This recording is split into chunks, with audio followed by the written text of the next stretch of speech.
साफ करियो क्या?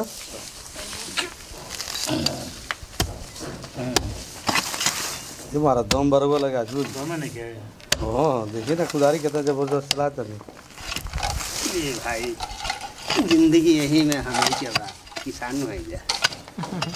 लास्ट भोजन करते हैं। भोजन करने के बाद उनको परेशानी महसूस होने लगती है, परेशानी होने लगता है। इसलिए परेशानी मरने के हर व्यक्ति को जब परिनिर्वाण होता है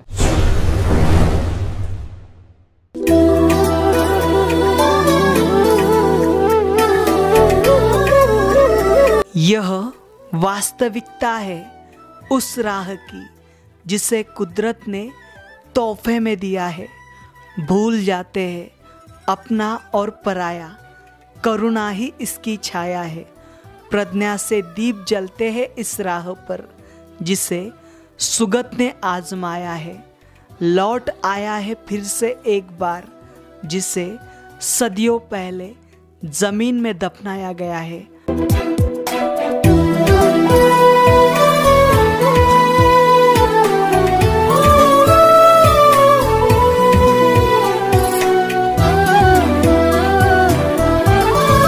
सदियां बीत गई है लेकिन सभ्यता वहीं पर है।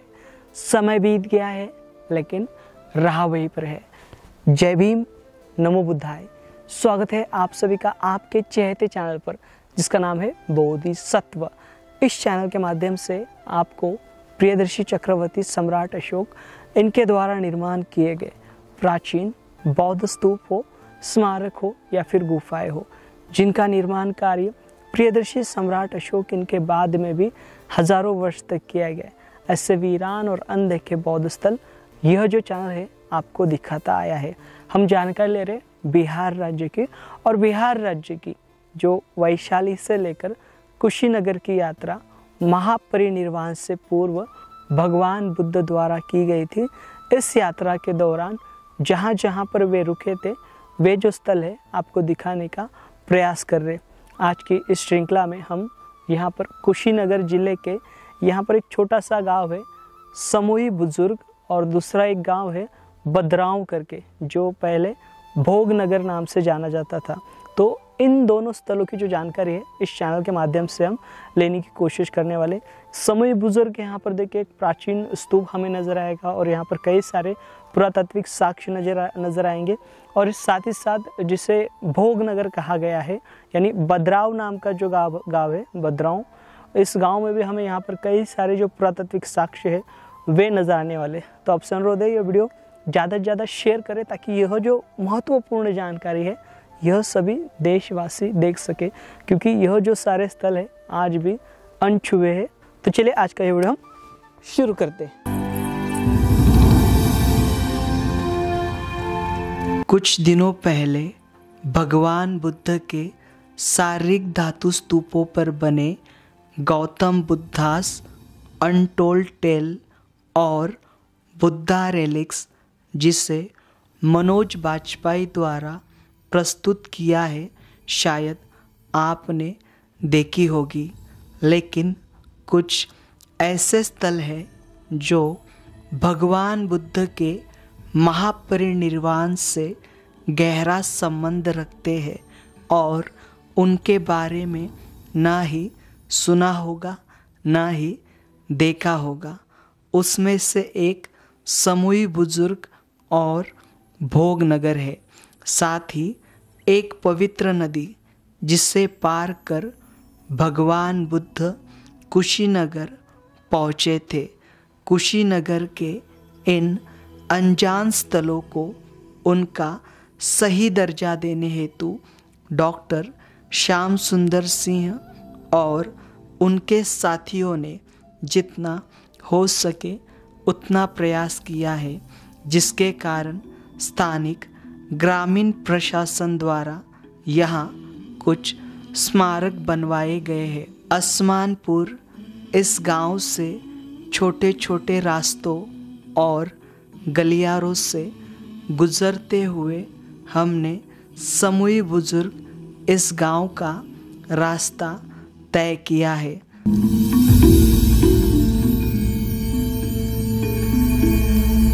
हम हम आए हुए हैं उत्तर प्रदेश राज्य के कुशीनगर जिले के समूही बुजुर्ग इस गांव में, जहां पर एक पुरातात्विक स्थली है, यानी यहाँ पर एक बौद्ध स्तूप है। यह बौद्ध स्तूप जो है अनजान है, अनदेखा है, और अब तक इससे पहले अपने इस प्रकार का जो स्तूप है वह नहीं देखा होगा। देखिए, ये जो चैनल है बड़ी लंबी यात्रा करके आपको ये जो स्थल है जो आज गुमनाम है वह दिखाने की कोशिश कर रहा है। ये जो स्थल है, इस स्थल के बारे में हम जानकारी लेंगे। हमारे साथ यहाँ पर पूर्व पुरातत्ववेत्ता डॉक्टर श्याम सुंदर साहब जी हैं, तो उनके माध्यम से ये जो स्थली है इस स्थली के बारे में जानकारी लेंगे। यह स्थल वर्तमान जनपद कुशीनगर के सुमही बुजुर्ग गांव में है ये, और यहाँ 3 स्तूप मौजूद हैं। एक का पट्टा काट के प्रशासन ने ख़त्म कर दिया है, दूसरा बचा हुआ, तीसरा यह है। तो यह इस पर स्ट्रक्चर 3 काल की है। नीचे तुंग काल की है, ऊपर कुषाण काल की है, उसके ऊपर गुप्त काल की है। स्ट्रक्चर बदलाव पुष्यमित्र सुंग के ब्राह्मणिज्म के खिलाफ जो अनाउंसमेंट हुआ साकल में, उसी का परिणाम रहा कि जो है इस पर जो है बाद में गुप्त काल में आके के जो है हिंदू के रूप में परिवर्तित कर दिया गया इसको। लेकिन है बौद्ध। खुदाई जो हुई इसकी, खुदाई 1996 में, तो यहाँ से ये सिद्ध हो गया कि ये बौद्ध स्तूप है। क्लियर। ये देखिए, ये स्तूप की आप लंबे से संरचना देखिए। इससे पहले हमने आपको इस प्रकार के जो स्तूप है, स्मारकीय स्तूप और एक तो मनोत स्तूप जो है, ओटिव स्तूप, वे इस प्रकार के होते हैं और ये चौकोन आकार में है। अगर आप कुशीनगर में गए होंगे तो कुशीनगर हो या फिर जो भगवान बुद्ध के रिलेटेड स्थली है, मतलब यहाँ पर बोध गया हो, राजगीर हो, कुशीनगर हो, श्रावस्ती हो या फिर लुम्बिनी हो, वैशाली हो, सभी जगहों पर आपको इस प्रकार के चौकोन आकार की जो स्तूप है वे दिखाई देंगे। हमें अमूमन चौकोन आकार, गोल आकार और विशिष्ट प्रकार की जो स्तूप है जिसके ऊपर विशिष्ट प्रकार का अंकन किया जाता है, वे ये जो स्तूप है उसमें से एक है स्मारकीय स्तूप। ये देखिए, यहाँ पर जैसे साहब ने बताया, यहाँ पर निचले हिस्से में हमें कुषाण काल की जो ईंटें, शुंग काल की जो ईंटें है वे दिखाई देती है, और इसके मध्य में कुषाण काल की, और ऊपरी जो ढांचा रहा है इसका वे गुप्तकालीन है। और यहाँ पर इन ईंटों पर कुछ मार्किंग भी है, जैसे डिज़ाइन, फ्लावर वगैरह जो है। जी हाँ, ये देखिए फ्लावर जो है इसके ऊपर बनाए गए हैं। आप देखेंगे तो हम आपको यहाँ पर स्लाइड में दिखाएंगे। इससे पहले भी जो बौद्ध स्थल हमने देखे हैं, जो स्तूप देखे, स्तूपों के ऊपर इस प्रकार की डिज़ाइन हुआ करती थी। ये प्रदक्षिणा पथ है यहाँ पर, यहाँ से, हाँ, ये जो प्रदक्षिणा पथ है, अभी यहाँ पर जितना है बचा कुचा है, यहाँ से स्तूप की प्रदक्षिणा की जाती थी और इसके चारों कोने से इसे वंदन किया जाता था। शायद से ये जो स्थली है बहुत ही महत्वपूर्ण है। जिस प्रकार से डॉक्टर साहब ने साक्ष्य दिए, इस मार्ग से अगर भगवान बुद्ध गुजरे होंगे तो उस समय पर कुछ ना कुछ यहाँ पर अन्य जो साक्ष्य है वे रखे गए होंगे। शायद से यहाँ पर कुछ महत्वपूर्ण जो वस्तु है इस स्तूप में रखी गई होगी, क्योंकि यहाँ पर ये जो स्तूप है, इस स्तूप के इर्द गिर्द अन्य जो, मतलब यहाँ पर कुछ अवशेष थे वो फिलहाल नष्ट हो चुके हैं। सिर्फ ये जो स्तूप है, स्तूप का जो ढांचा है वे हमें यहाँ पर दिखाई देता है। देखिए, बहुत ही शानदार ये स्तूप है और यहाँ पर इस प्रकार से गुमनाम है। शायद से आने वाले समय में इस गुमनाम स्तूप को न्याय मिल सकता है अगर इसको सही तरीके से, इसका सही तरीके से प्रचार प्रसार किया जाए और इसका सही इतिहास जो है वो पुरातत्व विभाग जो है लोगों के सामने लाने में अगर सक्षम होता है तो ये स्थली ज़रूर ही आने वाले समय पर एक बड़ी पर्यटन स्थली के रूप में सामने आ सकते हैं। जी डॉक्टर साहब बताइए, और क्या कह रहे थे आप? और इसका जो है महत्व तो वही बुद्ध काल का है, और दूसरा ही बुद्ध काल का है। ये वो बौद्ध स्तूप है। ये इसका कब उत्खनन किया गया था? इसको जो है 1996 में किया गया था। 1996 में किसके द्वारा? ये head of the department professor Dayanand Tripathi, R.K. Verma Madhya Pradesh के जो है वाइस चांसलर, और जो है प्रोफेसर गोरख प्रसाद, गोरख यूनिवर्सिटी प्राचीन इतिहास विभाग जी, और B.D. मिश्रा इलाहाबाद यूनिवर्सिटी, इन लोग के देखने हुआ काम ये। अब मैं तो था ही, तो कोई मुझे तो कुछ गणना ही नहीं है जी। भाई हम अपनी गणना कैसे करें जी। देखिए, यहाँ पर कोई भी स्तूप हो, चाहे स्मारकीय स्तूप हो, चाहे पारिभौगिक स्तूप हो, चाहे भगवान बुद्ध के अस्थि स्तूप हो, चाहे उद्देशिका स्तूप हो, ये सारे के सारे भगवान बुद्ध के रूप है। जैसे हम आपको हमेशा बताते हैं, वंदामि चेत्यंग सब्ब सब्बठाने सुपठितितं शारीरिक धातु महाबोधि बुद्ध रूपं सकलं सदा। जहाँ जहाँ पर बोधि वृक्ष है, जहाँ जहाँ पर चैत्य है, जहाँ जहाँ पर भगवान बुद्ध की अस्थियाँ है, वे सारे भगवान बुद्ध के रूप है। तो ये भी जो भगवान बुद्ध का रूप है आने वाले समय में ज़रूर विकसित होगा। जी पूरा ये बुरभारी टीले के चारों तरफ जो है 4 किलोमीटर के एरिया कंप्लीट बुद्ध एरिया है। हाँ, कंप्लीट बुद्ध एरिया है। हजारों एविडेंस है, हजारों जो टीले सब समाप्त हो गई। अब कुछ इन्हें गिने बचे 8-10 बचे हुए हैं। समूही बुजुर्ग इस गांव से हम 3 से 4 किलोमीटर की यात्रा कर घुड़दाम होते हुए कुकुता नदी की ओर आगे बढ़ रहे हैं। आगे बढ़ते हुए हमने सांकेतिक स्थलों पर आधुनिक स्मारक देखे हैं। कुकुता नदी है, इस कुकुता नदी को कैसे कुकुता नदी आइडेंटिफाई किया गया और किस आधार पर इसे कुकुता नदी कह रहे हैं, बताइए। इसका नाम है कुकुथा नदी, जो वर्तमान में पुराना घाट कहा जाता है।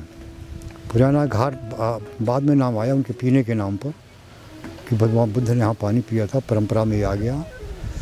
लेकिन उस माँ पे वीरभारी से चलने के बाद घोड़धाव के बाद भगवान आते हैं कुकुता पर, ये पुराना घाट पर, और पानी पीते हैं। यहीं से चंद्र को वापस करते हैं, नहाते हैं। नहाने के बाद तो भगवान तत्काल यहाँ से चल देते हैं उसी नगर की। यहाँ जा कर के हिरौती के पार करके अपना निर्वाण ले लिया। हाईवे को कुकुता जी है, पाली साहित्य इसी को मानता है, क्योंकि उत्तरापथ मार्ग इसी रास्ते गया हुआ है। और इस पर जो ये पूरा अन्य जितने साइड से सभी एक लाइन में स्थित है, इसलिए इसको जो है मानना आवश्यक हो जाता है। दूसरी चीज़, पाली साहित्य को यहाँ से 5 मिला है, मूर्ति भी मिली है, जो हमारी इस चीज़ को जो है दर्शाते हैं कि यही पुराना घाट है, यहाँ भगवान ने पानी पिया, यही कुकुता घाट है ना। इस आधार पर जो है इसको मानने से कभी इनकार नहीं करता। 1996 इस पर मेरा पेपर भी पढ़ा जा चुका है लखनऊ विश्वविद्यालय में, अंतर्राष्ट्रीय सेमिनार में, कि साहब ये पावा है, कुकुता नदी यही है, यही उन्होंने पार किया। क्योंकि यहाँ से 4-5 किलोमीटर की दूरी पर हर एक साइड उनके समय के जहाँ रुके थे पूरा साइड में स्थित है। और यहाँ से मुश्किल से 6-7 किलोमीटर कुशीनारा है। तो जो साहित्य पाली कहता है उस हिसाब से यह साइट यही है, डिसाइडर है, दूसरा कोई साइट नहीं है। और कुछ पूछना चाहते हैं तो पूछ लीजिए। नहीं, देखिए यहाँ पर ये नदी देखिए, इस नदी को भगवान बुद्ध ने पार किया था जब उनका महापरिनिर्वाण निकट आया था। और ये आखिरी नदी पार कर भगवान बुद्ध जो है वे कुशीनगर गए थे, और कुशीनगर जाकर जिसे माता कुंवर कहते हैं उस स्थली पर वे स्थानबद्ध हुए थे। और वहीं पर भगवान बुद्ध ने मल्लों को मतलब ये सूचना देने के लिए कहा कि भगवान बुद्ध जो है कुशीनगर यहाँ पे, कुशीनारा यहाँ पे महापरिनिर्वाण लेने वाले हैं। तो देखिए अभी ये विस्तार में अभी नदी बह रही है, फिलहाल इसके अंदर पानी है। और देखिए यहाँ पर ज़्यादा गहरी नहीं है नदी, और भगवान बुद्ध के समय पर भी ज़्यादा गहरी नहीं रही होगी, इससे आसानी से पार किया गया होगा। अभी हम कुकुता नदी से बदराव इस गांव की ओर आगे बढ़ रहे हैं, जहां समूही बुजुर्ग जैसा स्तूप था, लेकिन वह खंडित अवस्था में है। साथ ही एक प्राचीन मार्ग यहाँ से गुजरने के कारण हमें यहाँ प्राचीन किले की दीवारें और कई सारे भग्न अवशेष देखने मिलते हैं। हम आए हुए हैं उत्तर प्रदेश राज्य के कुशीनगर जिले के बदुराव इस गांव में। जहाँ ये जो गांव है ये बहुत ही महत्वपूर्ण है, क्योंकि भगवान बुद्ध का जब महापरिनिर्वाण निकट आया था, जब उन्होंने वैशाली से कुशीनगर की यात्रा की थी, तो उसी बीच में यह जो गांव है ये गांव पड़ता है। और इस गांव को भोगनगर कहा जाता था। तो ये जो भोगनगर है, यहाँ पर आज क्या पुरातात्विक साक्ष्य है, तो यहाँ पर देखिए, यहाँ पर एक आपको पीछे दिखाई दे रहा है, यहाँ पर एक प्राचीन टीला है जिसे यहाँ के लोगों ने संरक्षित किया है। तो हमारे साथ इस गाँव के प्रधान हैं, हम उससे बात करेंगे। मुन्ना कुशवाहा जी हमारे साथ है। जी साहब जी बताइए, इस आपके गाँव के महत्व के बारे में, इसका इतिहास क्या है, भगवान बुद्ध से किस प्रकार से स्थली जुड़ी हुई है? भगवान बुद्ध की नगरी में आपका स्वागत है सर। जो आप आए हमारे यहाँ। हमारे यहाँ जो है भगवान बुद्ध जो है कि ये जिस जगह पे आप खड़े हैं यहीं पे वो विश्राम किए थे और रुके भी थे और यहीं से अपने शिष्यों को उपदेश भी दिए थे। हमारे ग्राम सभा का नाम पहले बुद्धा ग्राम ही था सर, और 1990 के बाद से मेरे ग्राम सभा का नाम बदलाव हुआ। ठीक है सर। इसके बाद से हमारे यहाँ सन 2016 में एक सड़क की खुदाई हो रही थी जहाँ 100-150 से ज़्यादा मूर्तियाँ भगवान बुद्ध की मिली। फिर अभी वो मूर्तियाँ कहाँ रखी? अभी वो पुरातत्व विभाग को उस समय तत्काल में सौंप दिया गया। उसकी जिम्मेदारी पुरातत्व विभाग के पास ही है। लेकिन वो अभी कहाँ पर रखी होगी? गायब हो गई। गायब हो गई जी। वो सब BL मौर्य SDM साहब थे सर, उनके देख रेख में दे दिया गया। अब वो लोग क्या किए वही लोग बता पाएंगे। अच्छा, उस तो वो मूर्तियाँ किसकी थी? और ये जो टीला देख रहे हैं सर, इस टीले की एक मान्यता है कि इस ईंट को कोई एक व्यक्ति भी छूता नहीं है हमारे यहाँ। क्यों नहीं छूते? इसलिए कि नुकसान लोगों को पहुंच जाता है उससे। अच्छा अच्छा। ये बात है। और ये जो भूलन छपरा इसी में का एक टोला है जी जी जो भोगनगर के नाम से पहले जाना जाता था, जी। जिसको इस समय भूलन छपरा में बदल जहाँ दिया गया है। से जब रोड का काम चल रहा था, खुदाई चल रही, तो वो उसको ढक दिया गया क्या फिर से? वो रोड बना है, रोड बना है, अभी जगह खाली है। और वो हमारे यहाँ इसी टोले के ये बदुराव ग्राम सभा का एक टोला बनतैल है और इसी में का बदुराव है जहाँ हमारे शाही जी के परिवार के लोग हैं और भी अन्य बिरादरी के लोग हैं जिनके घरों में वो टीले टाइप के ईंट निकलते हैं। आज भी निकलते हैं? जी। कौन सा काल के ईंट हैं सर? बौद्ध काल की सब ईंटें और कुषाण काल की ईंट जो है चौड़ी वाली ईंट मिलती है। और एक अजीब प्रकार के कुआं मिलते हैं जो कुएं इस समय हम लोगों से नहीं बन पाएंगे, जिसकी आज भी चिन्ह है वहाँ पे, वो आपको देखने को मिलेगा। वो पतली कुआं है जिस तरह उस तरह की कई सारी कुएं हमारे यहाँ थी। सब वस्तुएं निकल रही थी तब आप लोग ने कुछ प्रयास नहीं किए क्या? नहीं, प्रयास किए लोग, लेकिन सही बात यह है कि यह अपने उत्तर प्रदेश का सबसे आखिरी छोर है। विकसित इलाका नहीं था। अब यह धीरे धीरे विकसित हो रहा है सर। अच्छा। एक यहाँ कुआं है उस पुल तालाब पर, इतने जगह में है, बस छोटे से जगह, इतने जगह में रिंगवेल इतने जगह में भाई उस तरह के कुएं अभी इस समय नहीं बनाए जा रहे हैं, न बन रहा है कहीं। भर दिया गया है। और ये से जो बेसमेंट दिखाई दे रहा है ना, अभी ये आपने ये किया है, कवर किया है, ये किसके निधि से कवर किया? ये हम अपने ग्राम सभा के ग्राम निधि से कर रहा है। ग्राम निधि से कर रहे हैं जी। पहले अभी इस टाइम बातों ने चकबंदी। ये जो अभी पुरातात्विक स्थल, इसकी हाइट ज्यादा थी क्या? नहीं, यहाँ इसकी हाइट थी। धीरे धीरे ये ईंट जैसे कवर नहीं होने की वजह से विलुप्त हो रहा है। ये बताइए क्या क्या क्या क्या क्या बता रहे हैं आप? कुआं था वो तालाब पर, वो पोखरा है ना, वो इतनी जगह में है। आप लोग खेती करते समय आपको मिलते होंगे ना सिक्के वगैरह? हाँ, वो बातों ना सिक्का तो हम लोग को नहीं मिला। मनोज साई जी हैं, लेकिन तो ये मनोज साई जी हमारे यहाँ हैं, जिनके यहाँ बहुत सारी मूर्तियों के टुकड़े, ईंट, सारी चीजें उनके यहाँ मिलेंगी, उपलब्ध हैं। अच्छा। अभी जी हाँ, तो अभी यहाँ देखिए हमारे साथ पूर्व पुरातत्ववेत्ता और इतिहासकार डॉक्टर श्याम सुंदर सिंह साहब हैं, उनसे भी जानकारी लेंगे। साहब बताइए, ये जो स्थली है, इस स्थली को आप किस पुरातात्विक साक्ष्यों के आधार पर भोगनगर कह रहे हैं? मामला 6वीं शताब्दी ईसा पूर्व की है। जब बुद्ध अपनी अंतिम यात्रा में वैशाली से कुशीनगर के लिए थे, वैसे पीरियड में जब आते हैं बिहार और आम ग्राम से जैसे पश्चिम होते हैं पावक तरफ आने के लिए, तो भोगनगर में रुकना पड़ा उनको। भोगनगर में आम में वो आनंद चैत्य बना हुआ था, आम के बगीचे में। आनंद चंद्र रूपों ने शिष्य को दिया, उपदेश दिया। उपदेश देने बाद यहाँ से पावा में चले गए। लेकिन जहाँ तक पुरातात्विक साक्ष्य की बात है, बौद्ध काल की ईंटें मिलती हैं, कुषाण का, हाँ, और जो कुषाण काल की ईंटें मिलती है, सुंकाल की ईंटें मिलती हैं, आपसे रामों के काल की सारी पार्टीज हैं, यानी कि ब्लैक सारी चीज़ें हैं। मूर्तियाँ तो है ही हैं, कॉइन्स यहाँ के हैं।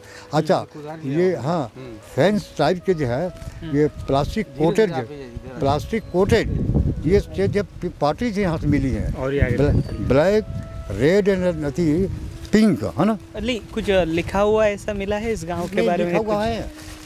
लिखा हुआ है तो चूँकि पावा के यहाँ से सीमा ही शुरू हो जाती थी, बगल से ही सीमा होती थी। जी जी। हाँ, तो इसीलिए इसका जब महत्व पहले ही आ गया सामने।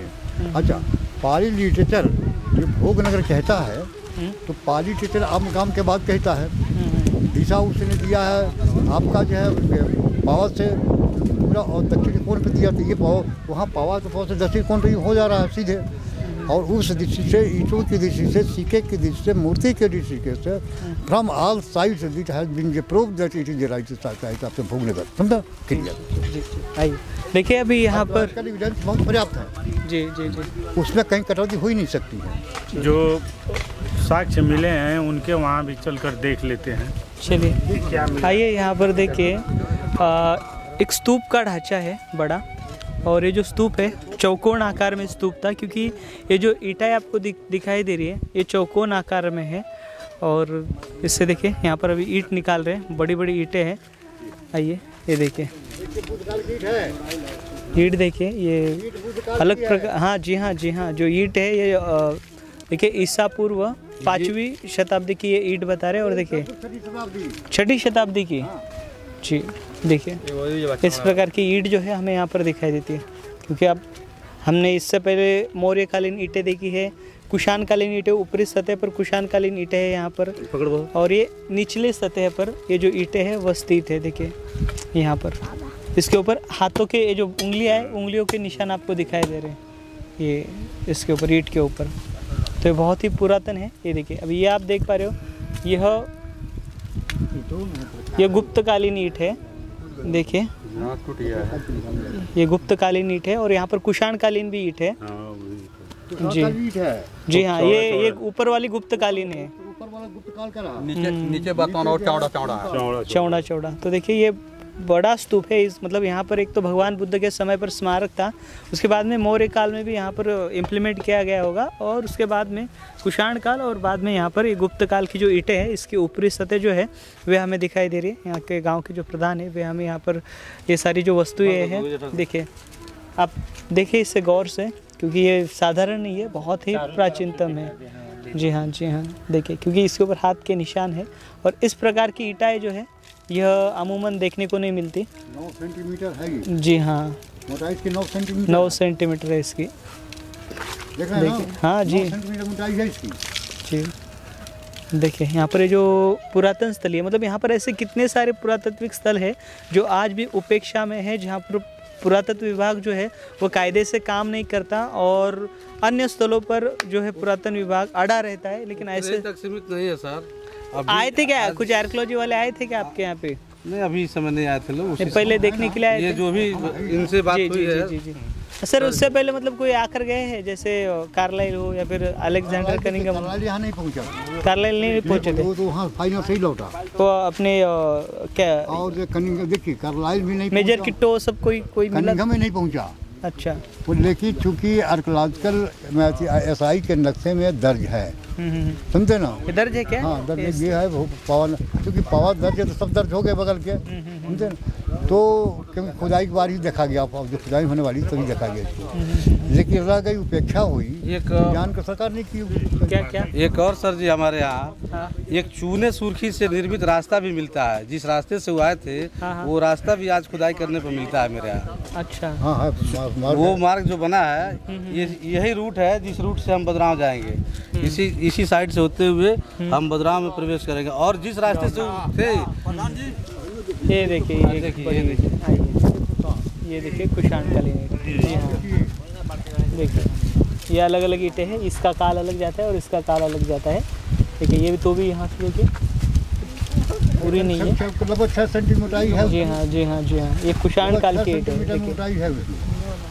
अगर ये स्तूप को रिस्टोर किया जाए तो बहुत ही सुंदर और भव्य स्तूप हो सकता है। अभी भी अगर नीचे इसके नीचे क्या है सर, अब किसी ने नहीं देखा, कोई खुदाई कर नहीं रहा है, लेकिन अनुमानतः यहाँ व्यवस्था बहुत अच्छी है।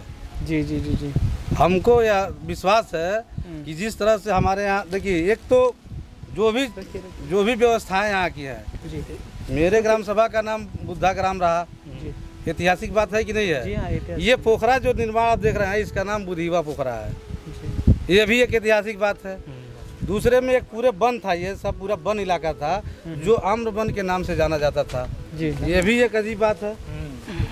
ठीक है सर जी। उसके बाद हमारे यहाँ जो है कि अगर इनके शिष्य नहीं होते तो उनके मूर्तियों को बना के अपना उपासना पूजा अर्चना का काम नहीं करते, ये भी चीज़ आश्चर्य की बातें हैं।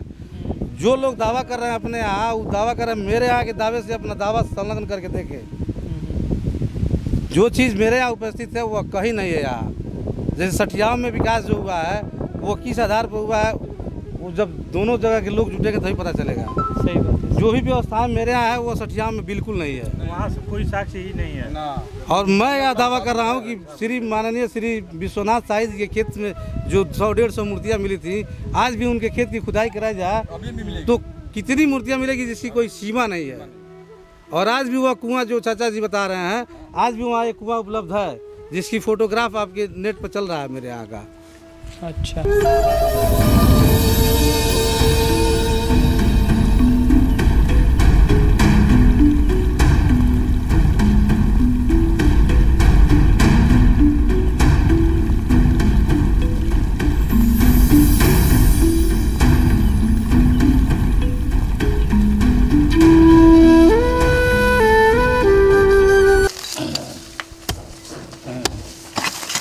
हमारा दम बरबर लगा जो मैंने क्या है? हाँ देखिए ना खुदारी कितना जबरदस्त चलाते हैं। ये भाई जिंदगी यही में हमें क्या बा किसान हो जाए।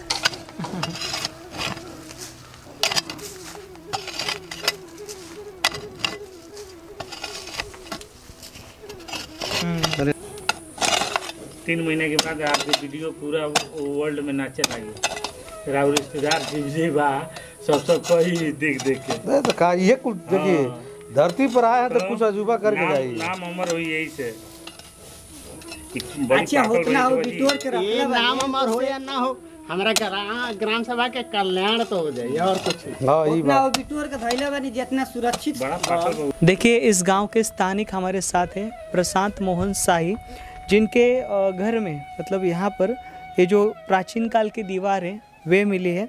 तो ये आपको दीवार कब पता चला कि आपके घर के नीचे दीवार? हम एक पौधा लगा रहे थे यहाँ हाँ आंगन में, हाँ। तभी उसी का गड्ढा मार रहे थे, तभी ये मिला हमको दीवार। इसके अलावा और अन्य क्या क्या मिलता है आपको यहाँ पर? यहाँ मूर्तियाँ मिलती हैं, मेघभांड मिलता है, और ये NBP मिलता है, आप भी बोलो। चटाई छाप मिलता है। तो आप लोगों ने इसका आर्कियोलॉजी को बताया था क्या कि हमारे और डॉक्टर साहब को हम लोग श्याम सुंदर सिंह को बताए थे हम लोग। इतिहासकार जो है हमारे यहाँ श्याम सुंदर दास भाई, उन्हीं को बताए थे तो उनके कहने से हम लोग थोड़ा इस पे परिश्रम करना शुरू कर दिए। तो फिर आज इस मुकाम पे पहुंच चुके हैं। आपका नाम? मनोज कुमार शाही। तो यहाँ पर बहुत बड़ी जो विशाल दीवार है, शायद से एक बड़ा विहार हो सकता है, शायद से एक बड़ा स्मारक हो सकता है, शायद से एक बड़ा स्तूप हो सकता है। लेकिन यहाँ पर सही से काम किया जाए तो हम सही से बता सकते हैं कि यह स्थली क्या रही होगी। अगर यहाँ से और कुछ पुरातात्विक स्थली मिलती है, जिस प्रकार से भोगपुर कहा जाता है इस क्षेत्र को, भोगनगर, तो ठीक उसी प्रकार से भोगनगर के जो प्राचीनतम जो अवशेष है और इसका इतिहास जो है वे लोगों के सामने आ सकता है। भगवान बुद्ध ने यही लास्ट भोजन किया था। हाँ। यही से भोगनगर में। वो जो आप विश्राम स्थली देखे हैं वही से आके यहाँ उपदेश दिए हैं।